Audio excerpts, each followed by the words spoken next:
Hey guys, Sure Shot Midget here. So I have a Glock 17 Gen 5 to do a video on. This is my brother's. He used to have a G45. That is his friend's now. The G45 had a shorter front end, but the same grip. It was also a Gen 5. He just sold that to a friend, and he uses that for concealed carry, but my brother decided to get this. This is a full-size, like a duty gun, or like what the military would use generally, a full-size handgun as a sidearm. So I'm going to be kind of brief on this video because I did make a review video on the G45 and it's very similar. So basically, I'm just going to start off with the magazines. It will come with 3, which is amazing. Honestly, I can't hate that. 17 rounds a piece, 3 of them out of the box. You shouldn't have to buy more, honestly. For home defense, you could load 3 mags and you'll be set. Or you can get an extended mag. You can get a bunch of different versions.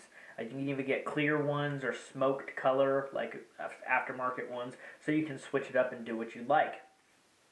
The magazines are polymer, but it does have a steel insert, so it's light, but still pretty dang rigid. You can see the ammo on the back, the logo. You can count the ammo. Magazine catch is only on the one side. My brother did replace it. Well, he sent it off to get upgraded, and they replaced the magazine catch. I guess it's like not quite as square. It's round. I don't know why you would spend the extra money on it. It's something that's like, oh, makes you reload faster, or it allows you not to accidentally drop the mag. But if I recall, the original Glock one doesn't stick out a whole lot and really isn't prone to dropping the mag accidentally. But I could be wrong. The slide has been Cerakoted. I believe this is bronze is what it would be considered. I don't think it's like dark earth. I think it's straight up bronze. Pretty cool. I'm not a huge fan of it, but it is an interesting look. It's a nice finish. Like it a lot. Plastic frame, polymer, sorry. It is the Gen 5, so it's rounded on the front. And it's got these serrations on the front and the back. And that's actually kind of important with the red dot, since it's kind of hard to grab back here. The front serrations are nice because you can use the front to cock it. Some guns don't have front serrations. I believe my concealed carry gun does.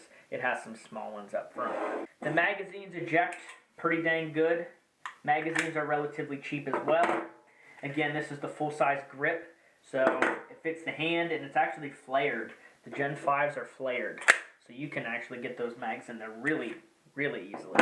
It does have an upgraded trigger. I believe it's Agency is the brand. I'll correct like with an annotation if I'm wrong. I think it's Agency. It's red, and I'm not a huge fan of the Glock trigger. You can upgrade them a little bit. Apparently this one is upgraded, and it really doesn't feel that good. It doesn't have any take-up. So, like, there's very little take-up there, which is super nice. It's pretty much right on the wall. But it's still creepy, and I'd say the pull is probably, shoot, I want to say 5 or 6 pounds still. I want to say 6. Yeah, it's like probably 6 pounds still for an upgraded trigger. Well, I don't think this is adjustable either. I think it's just the way it is, and it's kind of sad. You can still shoot it pretty decently. I mean, this is an accurate pistol, especially with the full-length barrel. This thing's accurate, and that's where I want to lead into the optic. So this optic is a Trigicon. Very expensive, very expensive. I think like $300 at least for this optic. Maybe $250. He might have gotten a good deal on it, or I don't think he got it in a trade. I think he actually bought it. It looks brand new, so he must have bought it brand new. Now, I'm not a huge fan of red dots on my pistols, but I will tell you, it is hecka accurate. So when I'm aiming it, it's not super easy to get a hold of the red dot. The first shot maybe is pretty easy. It is sighted in as well. I was shooting it at 25 yards and needed just a little bit of adjustment. Other than that, I was plinking the steel. So it seems sighted in for my eyes, but my brother needs to shoot it as well. Now, acquiring the sight quickly is not super easy with the red dot. I don't know how some of these people do it, but they probably put a muzzle brake to reduce the actual flip, because with the flip, your red dot is moving out of your eyesight. So I guess with a heavier piece on the front end to weigh it down, and like a muzzle brake would, reduce the recoil, like I have on my M9. It actually does reduce the recoil. But I still like the gun. I mean, I shot really well with it. I shot all sorts of ammo, some steel case, and then some 147 grain FMJ CCI, like some heavy stuff, and was plinking those targets pretty much every time, just aiming the dot right on the target. And then I switched to 115 grain FMJ, the steel case, and I was still making hits on this steel. I don't think there's really anything else to say. Glocks are very reliable. This video, hope you enjoyed it. If you have any questions, let me know. Hope you enjoy the shooting footage. I didn't shoot it much. I apologize, but if you want to see some more shooting a Glock, me shooting a Glock, you can go on my channel, and I have a review of the Glock 45, which is just this identical gun without the upgrades, and it's just a little bit shorter. Okay, so the first magazine is going to be Red Army Standard 115 grain FMJ.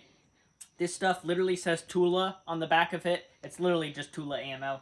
And then the second mag is going to be Blazer Brass. This is also 9mm. This is 147 grain though, so this is heavy stuff.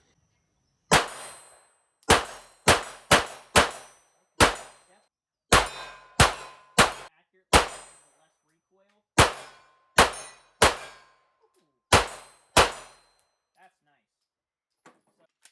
See how well it shoots?